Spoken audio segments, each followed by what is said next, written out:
Hello बच्चों। मैं उम्मीद करता हूँ कि आप सब अच्छे होंगे। दोस्तों आज जो हम लोग करने जा रहे हैं क्लास 12th के सॉल्यूशन यानी सॉल्यूशन विलियन चैप्टर का, है ना। लेक्चर नंबर 17 करने जा रहे हैं दोस्तों।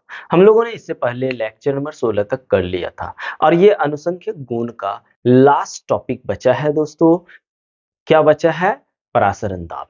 तो परासरण दाब को अभी हम लोग क्लियर करते हैं, उसके बाद एक लास्ट टॉपिक बचेगा इस चैप्टर से दोस्तों, वन हाफ फैक्टर यानी वन हाफ गुणक। उसको कर लेंगे, उसके बाद ये चैप्टर कंप्लीट होगा। फिर हम लोग स्टार्ट करने वाले हैं इलेक्ट्रोकेमिस्ट्री यानी विद्युत रसायन को, है ना। तो घबराना नहीं है दोस्तों, बस मेरे साथ चलिए। आप लोगों को विश्वास दिला रहे हैं दोस्तों, आप लोगों का जो सपना है वो हम पूरा कराएंगे। ये वादा है आप लोगों को हमसे, ठीक है। तो भैया अब घबराना नहीं है, चलिए करते हैं शुरुआत।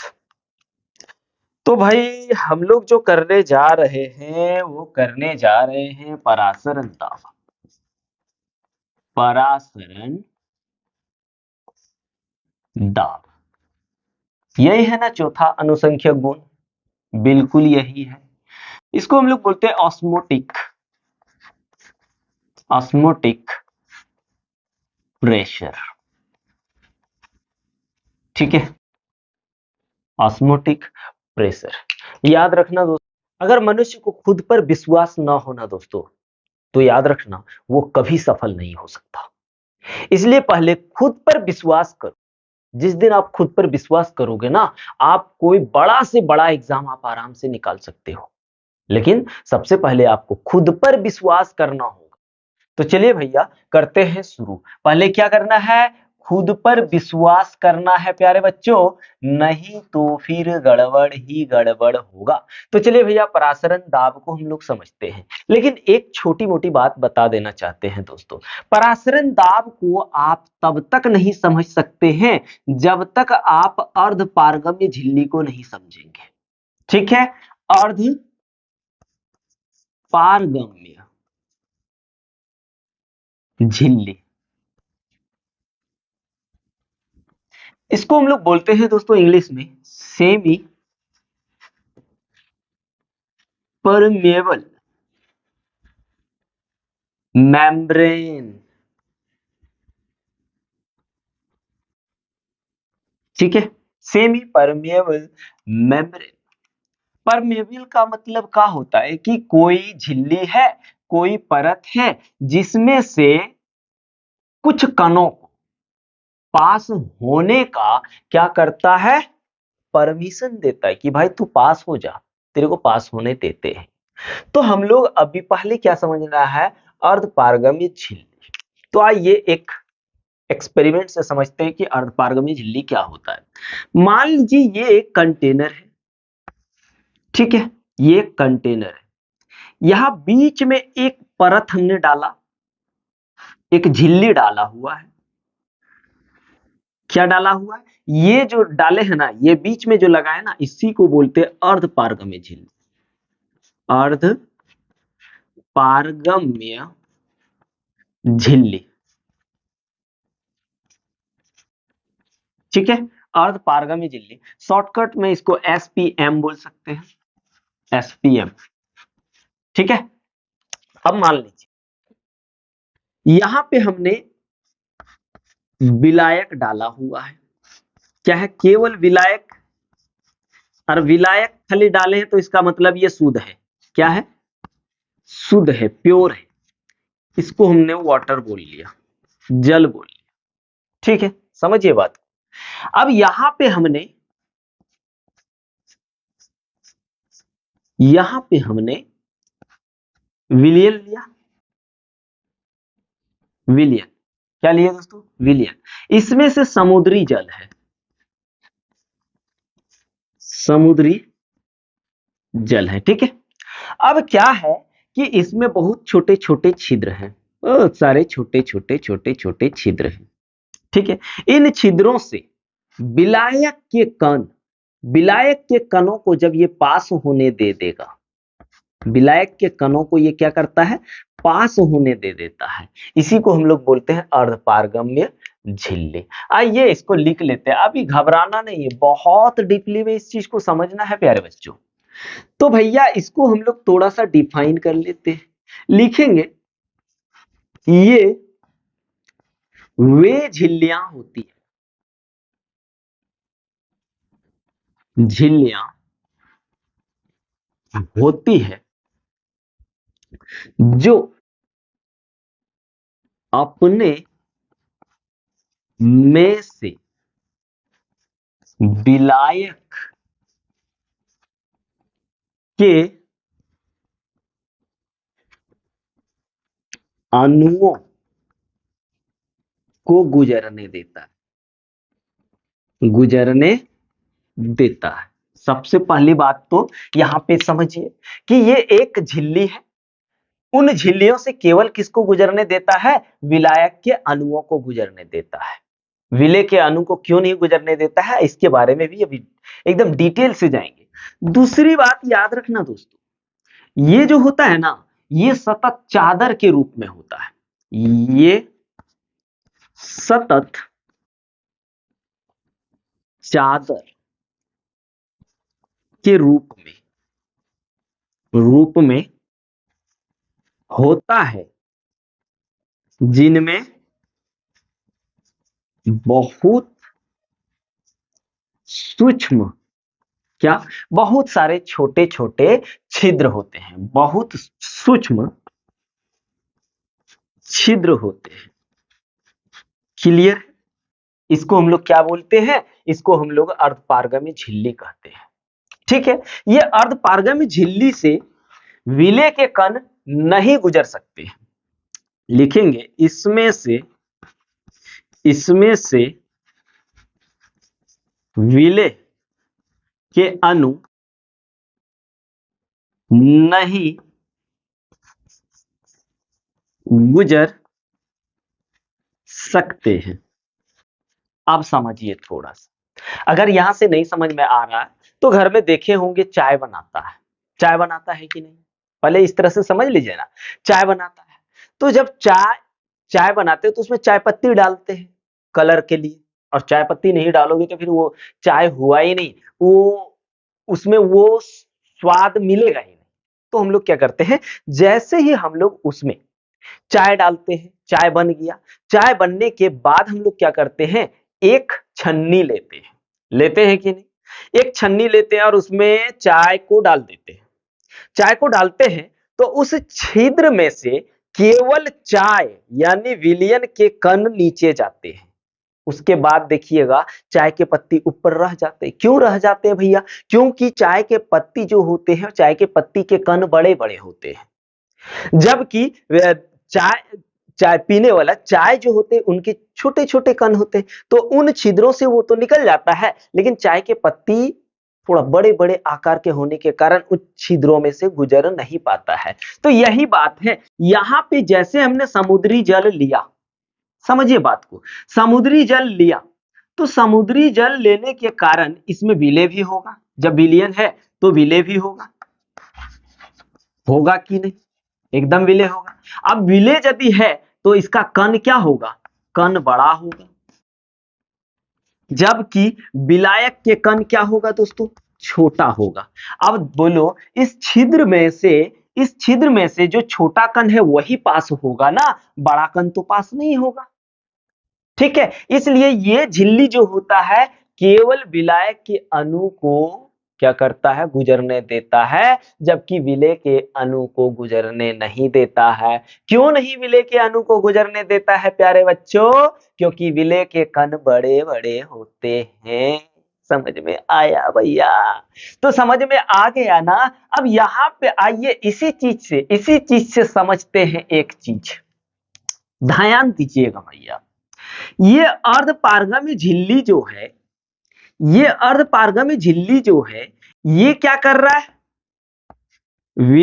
विलायक के कण को पास होने दे रहा है। पास क्यों हो रहा है? पास क्यों हो रहा है? अपने से अगर पास क्यों हो रहा है, कुछ तो वजह है। छोटे कण है तो इधर भी तो विलायक है, तो इधर वाला विलायक के कण इधर क्यों नहीं आ रहा है? इधर का ही हम केवल बोल रहे हैं कि इधर जो विलायक के कण है इधर जो विलायक के कण है वो अर्धपारगमी झिल्ली में पास कर रहा है, तो इधर अगर विलयन है तो इधर भी तो विलायक है, तो ये विलायक के कण इधर पास क्यों नहीं होता है?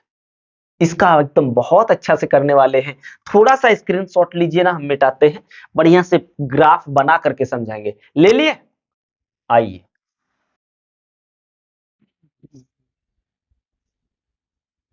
एकदम आराम से समझो प्यारे बच्चों। यहाँ पे एक कंटेनर बना ले रहे हैं, ठीक है। अब यहाँ पे हमने अर्धपारगमी झिल्ली लगाया, आराम से समझो, घबराना नहीं है।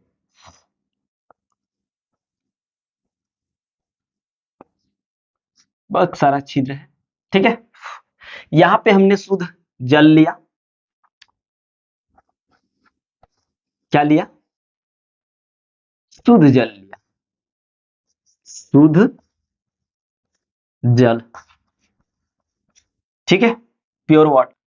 यहां पे हमने क्या किया समझिए, यहां पे हमने विलयन लिया, और ये किसका विलयन लिया? समुद्री जल का। अब समुद्री जल को विलयन क्यों बोल रहे हैं?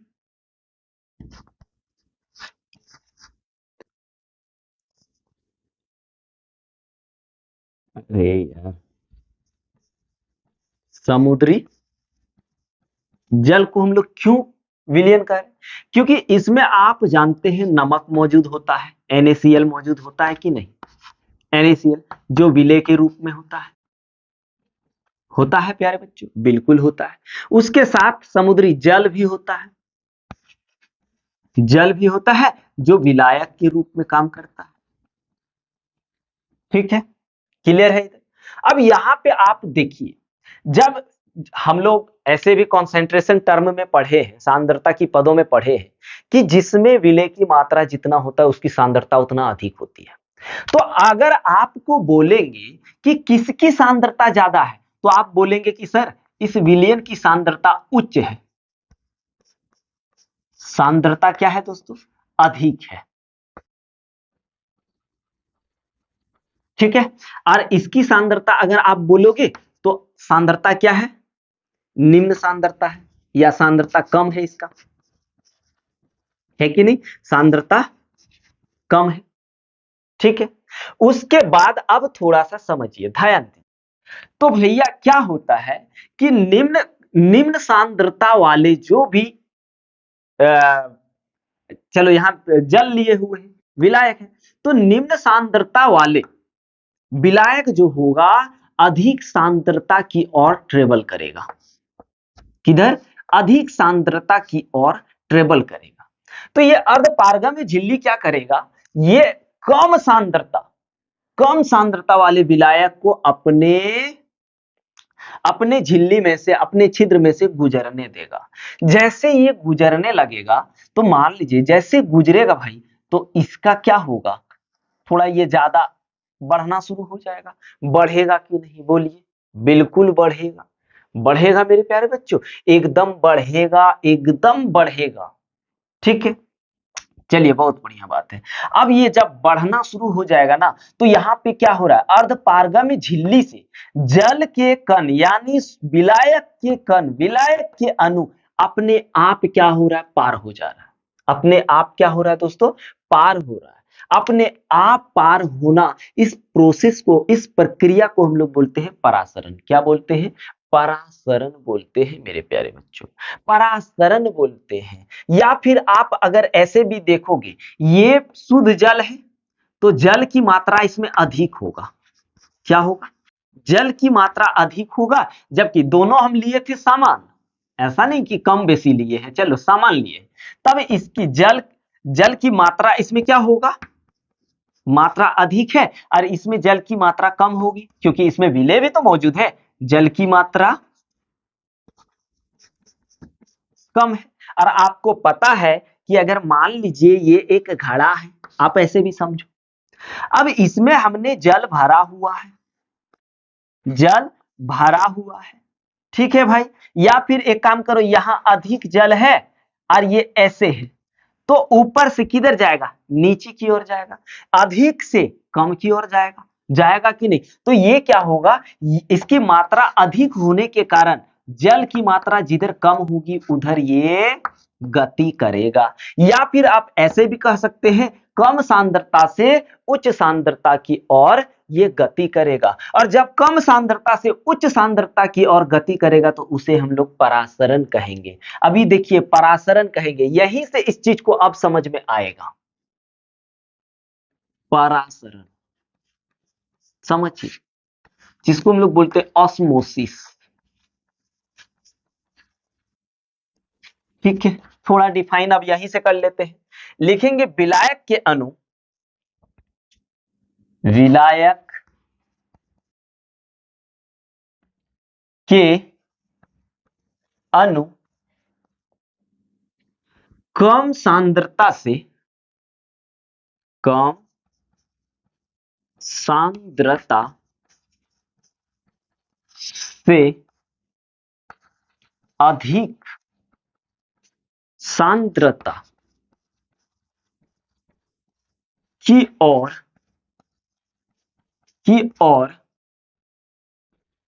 अर्धपारगम्य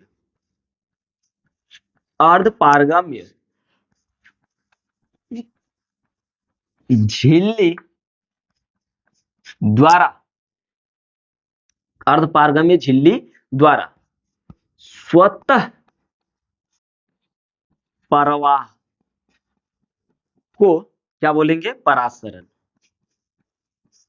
परासरण कहते हैं। जैसे आप देख लीजिए, आप रात को क्या करते हैं, ये एक मान लीजिए ग्लास है, यहां पानी है, हम लोग इसमें किशमिश डाल देते, क्या किशमिश डाल दिए। जब किशमिश डाल देते हैं दोस्तों तो सुबह देखते हैं किशमिश क्या होता है, बड़ा बड़ा हो जाता है। कारण क्या है कि किशमिश में जो होता है जल की मात्रा कम होती है। क्या होती है, कम होती है, और यहाँ पे जल बहुत अधिक है। तो हमने क्या बोला कि जब जल की मात्रा जहां अधिक होगा जल कम मात्रा की ओर जाएगा, जिधर कम है उधर जाएगा। तो यहाँ पे किशमिश में वही प्रोसेस होता है कि किशमिश में जो है भैया जल की मात्रा कम है, जैसे ही पानी में डालते तो पानी हमारे ज्यादा रहता है, वो क्या करता है अर्धपारगम्य झिल्ली। अर्धपारगम्य झिल्ली जैसे हम लोग का ये भी मान लीजिए चमड़ी, ये भी एक अर्धपारगम्य झिल्ली है, क्योंकि ये क्या करता है बाहर से हानिकारक पदार्थों को अंदर नहीं जाने देता है। तो वैसे ही भैया किशमिश जो होता है, किशमिश में छिलका होता है ना, वो छिलका उसका अर्धपारगम्य झिल्ली है, वो छिलका उसका अर्धपारगम्य झिल्ली है। तो ये अर्धपारगम्य झिल्ली विलायक के, हमने अभी बताया, विलायक के अणुओं को आसानी से पार होने दे देता है, जिसके कारण क्या होता है भैया, जिसके कारण आप देखेंगे किशमिश बड़ा बड़ा हो जाता है। या फिर एक काम करिए, इस पानी में थोड़ा नमक मिला दीजिए। जैसे आप नमक मिलाएंगे, फिर नमक मिलाने के बाद किशमिश को आप, लेकिन हाँ इससे ज्यादा कॉन्सेंट्रेशन इसका होना चाहिए, विलय की मात्रा थोड़ा ज्यादा होना चाहिए। ठीक है, तो जैसे ही आप किशमिश अब डाल के देखो, वो फूलेगा नहीं और सिकुड़ जाएगा। क्यों, क्योंकि इसकी सांद्रता अधिक हो जाएगी, यानी इसमें विलय की मात्रा थोड़ा बढ़ जाने के कारण क्या होगा, इसका पानी को खींच लेगा, उसके अर्धपारगम्य झिल्ली क्या करेगा, खींच लेगा। ठीक है, वहां प्रेशर लग जाएगा, इस चीज को भी समझाएंगे, टेंशन मत लो। तो जिसके कारण वो क्या होगा, फूलेगा नहीं। हम लोग अंडा बॉयल करते देखते हैं, अंडा जब बॉयल करते तो अंडा भी जब बॉयल करते तो वो थोड़ा साइज उसका बढ़ जाता है। तो अंडे में जो परत होती है ना, वो उसका अर्धपारगम्य झिल्ली है। समझिए, अर्धपारगम्य झिल्ली है भैया, वो क्या करता है, जल के अणुओं को पार होने दे देता है। और इस प्रक्रिया को हम लोग क्या कहते हैं, परासरण कहते हैं। जैसे अगर जैसे की बात करूं तो किशमिश का फूलना, किशमिश का फूलना, बॉयल अंडे का बड़ा होना। ठीक है, एक ही रहने दो, बॉयल अंडे का बड़ा होना, उसको हम लोग क्या कहते हैं, परासरण कहते हैं। अब आइए ध्यान दीजिए, जैसे ही इसमें भाई, इसमें आप देखिए, इसमें जब जल के अणु जाना शुरू हो जाएगा तो क्या होगा, ये बढ़ जाएगा। तो धीरे धीरे बढ़ना शुरू हो जाएगा ना, तो हम लोग क्या करेंगे कि नहीं, इस ये पानी ठू जो है ना, इधर अगर आ जाएगा तो ये भी अशुद्ध हो जाएगा। हमको तो शुद्ध जल ही चाहिए, हम इधर क्यों आने देंगे, इधर ये पानी आ जाएगा तो अशुद्ध हो जाएगा। तो हम लोग क्या करेंगे, यहां पे एक प्रेशर लगा देंगे। क्या प्रेशर, वाष्प दाब इसमें लगाएंगे, पी। ठीक है भाई, वाष्प दाब लगाएंगे। तो वाष्प दाब जैसे ही लगा देंगे, इसके कण यानी विलायक के कण अब उधर नहीं जाने लगेगा। विलायक के कण क्या होगा, अब उधर नहीं जाने लगेगा। और जब विलायक के कण दूसरे तरफ अर्धपारगमी झिल्ली से पार नहीं होने लगेगा दाब लगाने के बाद, अब दाब भी कितना लगाना है, उतना जितना इधर से पानी लगा रहा है उधर से हमको उतना ही लगाना है, यानी P बराबर पाए। P बराबर क्या दोस्तों, पाए। परासरण दाब को हम लोग पाए से डिनोटेट करते हैं, परासरण दाब को पाए से डिनोटेट करते हैं। तो उतना ही दाब लगाएंगे, जैसे ही उतना ही दाब लगा देंगे तो पानी क्या होगा, इधर इधर पानी पर दाब लगने लगेगा, जिसके कारण विलायक के जो कण है इसका जो अणु होगा ये इधर पार नहीं होने लगेगा, यानी ये रुक जाएगा दोस्तों।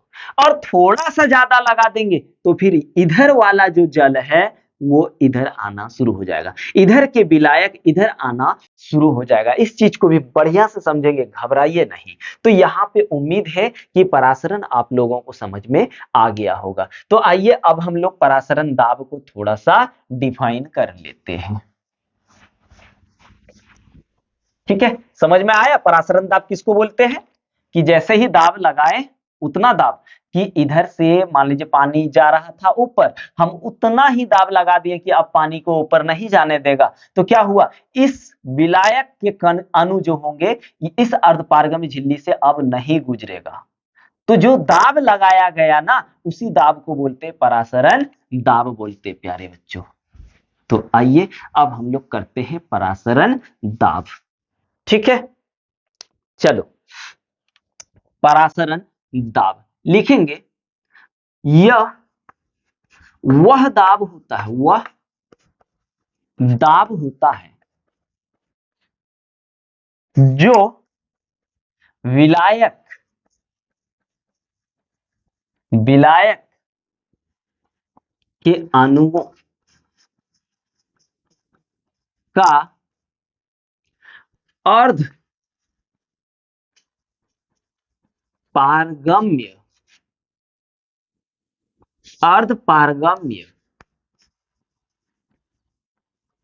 झिल्ली से प्रवाह को रोकता है,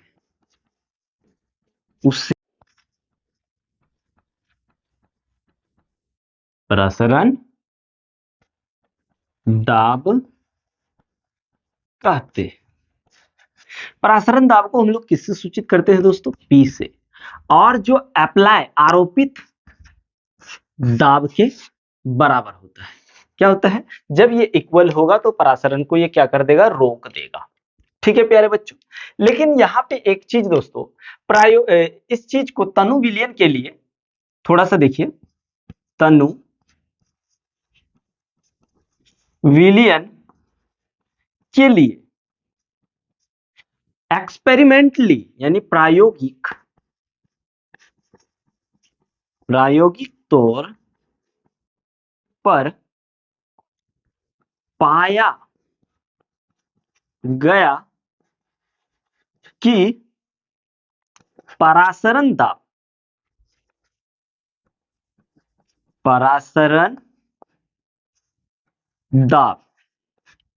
दिए गए ताप पर मोलरता के समानुपाती होता है। इस चीज को कहां से मिला, ये चीज कहां से पाया दोस्तों, बचवे नंबर होता है। ये सब चीज ये कहां से पाया गया प्यारे बच्चों, सब ये एक्सपेरिमेंटली पाया गया। अर्थात पी बोलते हैं, अर्थात पाई जो है वो समानुपाती होता है। सी क्या है, सी आपका मोलरता है और टी आपका क्या है दोस्तों, तापमान है। यहां पे लिख देते हैं सी बराबर मोलरता, C बराबर मोलरता और T बराबर तापमान। ठीक है प्यारे बच्चों, तो यहाँ पे जैसे ही हम इस समानुपाती को हटाएंगे, यहाँ एक कांस्टेंट आ जाएगा आर सी टी। अब देखो इसको थोड़ा सा अरेंज कर लो और pi is equal to C R T ऐसे लिख देते हैं। ये परासरण दाब का क्या हुआ, फॉर्मूला बना। अब हम लोगों को पता है प्यारे बच्चों कि C बराबर क्या होता है, C मोलरता बराबर होता है एन बी यानी विलेय के मोलों की संख्या बटे आयतन, किसमें, इन लीटर में। ठीक है, तो अब इसको यहां डाल दीजिए। और एक चीज ये बराबर क्या होता है, और एक चीज होता है एन बी यानी डब्ल्यू बी विलेय का द्रव्यमान बटे विलेय का मोलर द्रव्यमान इंटू आयतन, किसमें, इन लीटर में। ठीक है प्यारे बच्चों, तो अब यहाँ पे पाई का वैल्यू क्या हो जाएगा, अब पाई का वैल्यू हो जाएगा एन बी, अगर एक बार रखूं तो एन बी अपॉन भी आर टी। ये एक फॉर्मूला मिला, किसमें, इन लीटर में।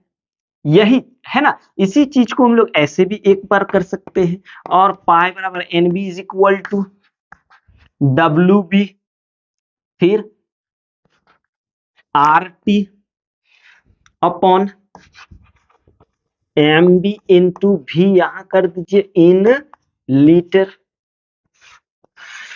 एक यहां से भी फॉर्मूला प्राप्त हुआ। थोड़ा इधर मिटा दूं दोस्तों, चलिए ले लीजिए ना, फटाक से ले लिए। हाँ, अब आओ एकदम अच्छा से करेंगे दोस्तों, ऐसे नहीं करना है, ऐसे करोगे तो कैसे होगा। अगर इसको ml में निकालना है पाई का मान, तो अब देखिए क्या हो जाएगा, W B into R into T into 1000 upon M B into भी इन ml में, किसमें, ml में। ये एक फॉर्मूला बना, एकदम न्यूमेरिकल में कहीं प्रॉब्लम नहीं होगा मेरे प्यारे बच्चों, आप लोग बिल्कुल मत घबराइए। अब यहाँ पे थोड़ा सा देखिए, डब्ल्यू बी की अगर बात करूं, हर बार इस चीज को बता रहे हैं दोस्तों, डब्ल्यू बी की बात करूं तो विलेय का द्रव्यमान हो जाएगा, द्रव्यमान। आर जो है, फिर एक बार इसको लिख लेते हैं, एम बी जो है विलेय का मोलर द्रव्यमान हो जाएगा। ठीक है, उसके बाद अगर भी की बात करूं तो विलयन का आयतन, विलयन का आयतन हो जाएगा। ठीक है, उसके बाद टी तो लिख ही दिए हैं। अब आर की बात करूं तो आर जो होता है गैस नियतांक होता है, गैस नियतांक होता है दोस्तों, और जिसका मान होता है 0.0821 लीटर एटीएम, कहां पे लिखो, एटीएम पर केल्विन पर मोल होता है। ठीक है प्यारे बच्चों, ये है परासरण दाब। क्या है, परासरण दाब। परासरण दाब का फॉर्मूला भी हो गया। अब हमको कोई भी न्यूमेरिकल देगा और वहां पे परासरण दाब निकालने बोलेगा, तो हम किसी जगह किसी भी चीज को, इसको या इसको या इसको या इसको, इन चारों फॉर्मूले को लगा करके हम उसका वैल्यू आराम से निकाल सकते हैं। अब यहाँ पे एक बड़े मजे वाला बात है दोस्तों, कि इसमें हम लोगों ने क्या पढ़ा, थोड़ा मिटा देते हैं ना। चलिए ले लीजिए, ले लिए, हाँ चलिए। अब एक बड़े मजेदार चीज है मेरे प्यारे बच्चों, कि हम लोगों ने परासरण पढ़ा, तो परासरण में क्या पढ़ा, केवल द्रव के अणुओं को अर्धपरगम्य झिल्ली द्वारा वो क्या करेगा, प्रवाह होने देगा, लेकिन विलायक के अणुओं को। लेकिन अगर विलेय और विलायक दोनों को प्रवाह करना है, तो किस माध्यम से हम लोग कर सकते, किस विधि से कर सकते, तो उसका नाम है विसरण। क्या है, विसरण, जिसको हम लोग बोलते हैं डिफ्यूजन। डिफ्यूजन, ठीक है। डिफ्यूजन में क्या होता है दोस्तों, डिफ्यूजन में अगर आप देखोगे तो विलेय और विलायक के दोनों अणु दोनों अणु विपरीत दिशा में, ठीक है, किसमें? विपरीत दिशा में बिना अर्धपारगम्य झिल्ली की सहायता से उच्च सांद्रता से निम्न सांद्रता की ओर प्रवाह करेगा। जैसे हमने परासरण में क्या देखा, निम्न सांद्रता से उच्च सांद्रता की ओर प्रवाह करता है, जबकि इसमें क्या होगा, उच्च सांद्रता से निम्न सांद्रता की ओर प्रवाह करेगा। तो आइए इसका डिफिनेशन थोड़ा लिख लेते हैं। लिखेंगे विलेय एवं विलायक के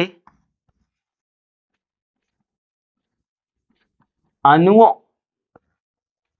की गति, हाँ, अणुओं की गति निम्न बोलते हैं यार, गड़बड़ा जाता है, उच्च सांद्रता से निम्न सांद्रता की ओर स्वतः होती है। क्या होती है? गति लिख दिए ना, स्वतः होती है, उसे विसरण कहते हैं। विसरण कहते हैं। ठीक है प्यारे बच्चों, अब थोड़ा सा हम लोग देख लेते हैं विसरण और परासरण में क्या अंतर है। आप इधर लिखिए परासरण, और आप एक काम करिए इधर कर लीजिए विसरण। इन दोनों में क्या अंतर है? सबसे पहली बात, इसमें अर्धपारगम्य झिल्ली की आवश्यकता होती है कि नहीं? अर्धपारगम्य झिल्ली चाहिए इसमें, अर्धपारगम्य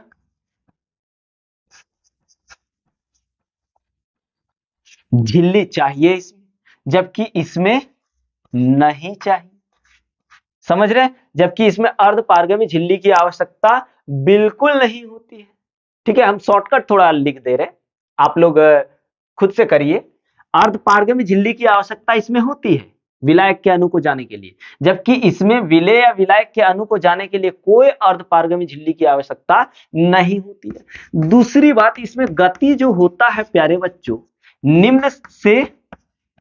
निम्न से उच्च सांद्रता की ओर होती है, जबकि इसमें क्या होता है, उच्च से निम्न सांद्रता की ओर होती है। क्या? गति, अणुओं की गति, है ना। दूसरी बात कि हम लोग परासरण में क्या करते हैं, अणुओं की गति को रोक भी सकते हैं और परिवर्तित भी कर सकते हैं। अगर अणुओं की गति की बात करें तो गति, और एक बात यहां देखो, गति को हम लोग क्या कर सकते हैं, इसमें रोक भी सकते हैं,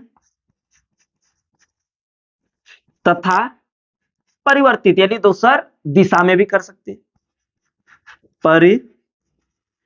परिवर्तित कर सकते हैं, है ना। जबकि इसमें ऐसा नहीं होता है, इसमें ऐसा नहीं होता है। ठीक है, विसरण में क्या, आप अणुओं के गति को नहीं रोक सकते। इसमें अगर देखूं तो केवल विलायक के अणु गति करते हैं, विलायक के अनुगति करेगा, केवल अनुगति करेगा विलायक का, वो भी क्या, एक ही दिशा में, एक ही दिशा में। जबकि यहां पे अगर आप देखो तो विलेय और विलायक के अनुगति गति करते हैं, दोनों गति करते हैं ना, गति करते हैं, लेकिन प्यारे बच्चों विपरीत दिशा में, क्लियर। ये इन दोनों के बीच क्या है, परासरण और विसरण में डिफरेंस है। तो क्या करते हैं दोस्तों, अब हम लोग अगला वीडियो में करते हैं क्योंकि इसमें और एक टॉपिक है प्रतिलोम परासरण, सम पराशरी विलयन, अल्प पराशरी विलयन, अति पराशरी विलयन, है ना? ये सब करने के बाद फिर वन टफ फैक्टर है, उसके बाद हम लोगों का ये चैप्टर होता है कंप्लीट। फिर हम लोग इससे जितने सारे न्यूमेरिकल्स है उसको कवर करेंगे, है ना? तो चलिए इसका स्क्रीनशॉट ले लीजिए।